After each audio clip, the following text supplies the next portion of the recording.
Hello everybody! So welcome to the second production vlog for Godslayer! Yay! We're alive, we're here, we're making things. I thought I was going to be mostly focused on modeling death this month, but the skull went much faster than I expected, and the hand was giving me nightmares, so I opted to just basically be like, I'm gonna wait for school to start so I can get help with it from a professor. Anyway, yeah. So, firstly, while this is going, I want to give a big old announcement. I posted about it on Patreon, and I talked about it with patrons in Discord, but we're actually going to be sticking with doing production videos for Godslayer. And this is basically gonna be me transitioning to doing production vlogs on my projects instead of doing fan arts each month. Because one, fan arts fall into a weird legal gray area, and two, my passions lie with projects like Godslayer and with my webcomic, 𝐏𝐢𝐻 of Truth. So, if you want to support the process of these being made, there's that. That's what I'll be doing over on Patreon. Yeah. So, the actual modeling process for the skull was not bad at all because I had proper orthographic views for it and it doesn't call for a high poly version. The hand was interesting because this is only the second time I've ever sculpted a hand in 3D, but like my first time doing it in Maya. So I basically looked up a tutorial for this and I made a normal human hand just first to make sure I could do that. And then I brought in what I had for the hand here, which unfortunately was only like a top view that wasn't quite perfectly orthographic, because when I had to do this for visual development last spring was when my wrist was killing me. So when my professor was like, hey, you gotta change that, it'll be more, I mean, it's not a bad thing, it's a good reference for the hand, but you're gonna want an actual, like, 3D, or an actual orthographic view for it. So, yeah. I was like, no, I'll be fine. I physically can't redraw this right now without causing myself pain. And then, well, it turned out me not causing myself more pain then, which was probably smart, just caused me pain now because I didn't want to go in and draw an orthographic view for this hand. So you can see I have the top view. And I'm like, yeah, that looks great. It follows the shape real good. It's pretty good when I turn smoothing on, which is basically just seeing a mocked up high poly version.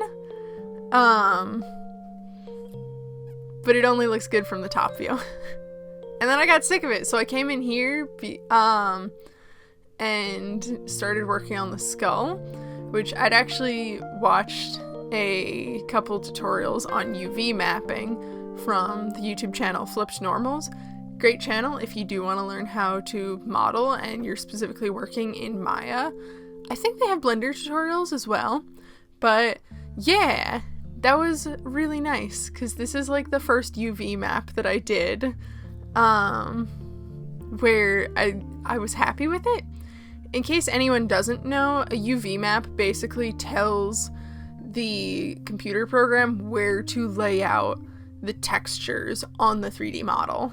So yeah, another point I also wanted to touch on is you probably saw me like laying my concept art in to the 3D software to model against, and that's the reason you actually do orthographic views, so that you can put it in your 3D software and have the front and side views to make sure all of your scale is like exactly correct. So yeah, you can also see me working here in Substance Painter. It runs a whole lot better on my new computer, so that's really good. I tried to redo the bricks for the memorial, this was my second attempt at it. As you can see, I was really lazy with my UV mapping and told Maya to automatically generate it, and it was just a bad idea. It was just a bad idea. So, yeah. What I ended up doing is pretty much exactly what my thesis advisor said to do, which was to model one brick and then like just build the memorial brick by brick. So yeah, you can see this is my like second attempt at the memorial, and then I was like, God, that texture's garbage. I don't want to UV map that. So I decided to just make one brick and UV map that instead, which was really nice. And I forgot to record it, but I actually did that flat texture you can see to the left for the purpose of my backgrounds, which I have it pulled up so I can basically pull colors from it while I'm trying to generate a procedural hand-painted texture in Substance Painter. It doesn't work that well. It's a little bit too, like, the tutorial I was following was for Studio Ghibli style, which I'm not trying to do. I'm trying to do more of a Castlevania style. It just had too many details, and it didn't have the colors I liked, so I ended up actually painting over it here in Clip Studio with the brush that I made specifically for that texture. So, yeah. What I actually did to make sure I got some variance in the bricks is, you can see I'm going in and I'm just repainting over it so I can get some slightly different versions. And then once I have that, I go in and I build the memorial. So I ended up just scaling that one part because I was like, screw it, I don't want to make a tiny half brick.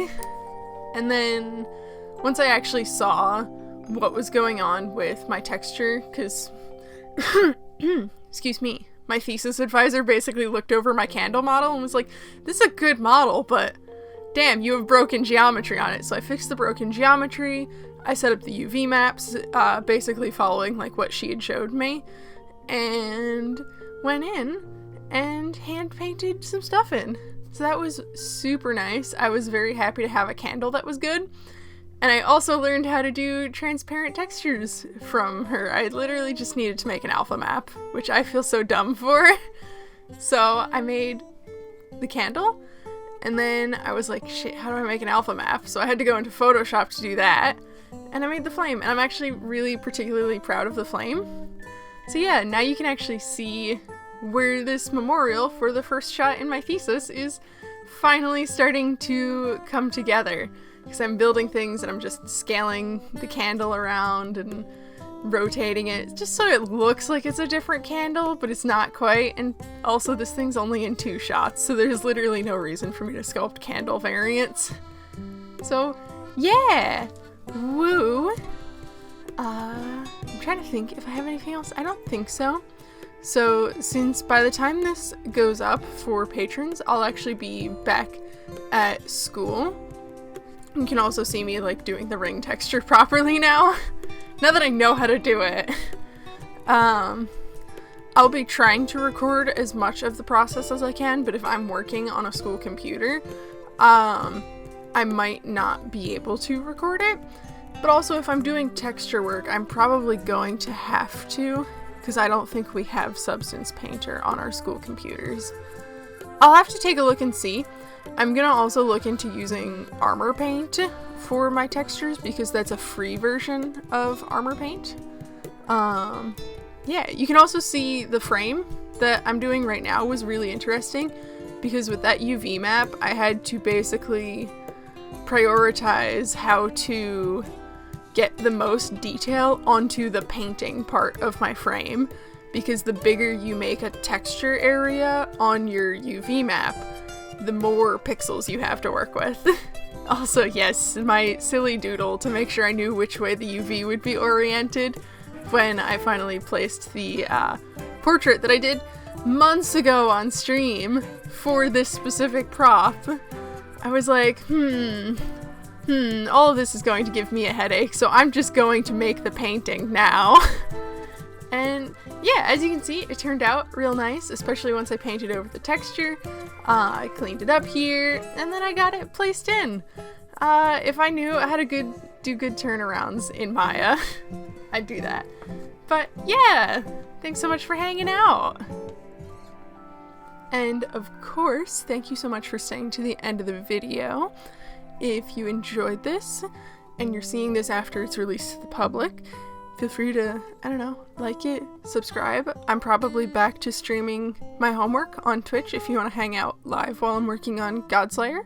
That'd be cool. If not, come say hi on any of my social medias. But even more importantly, thank you so much to my Patreon supporters who are supporting me making this project while I'm in school, and hopefully supporting me after this project when I can finally hunker down and focus on my webcomic.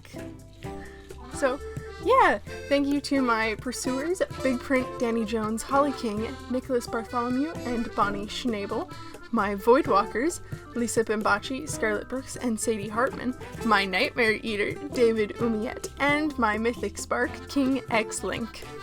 If you want to see these videos early, see exclusive sketches that I don't post anywhere else, or even get some sketch commissions of your own from me, even while my commissions are closed publicly, you can come and hang out on Patreon.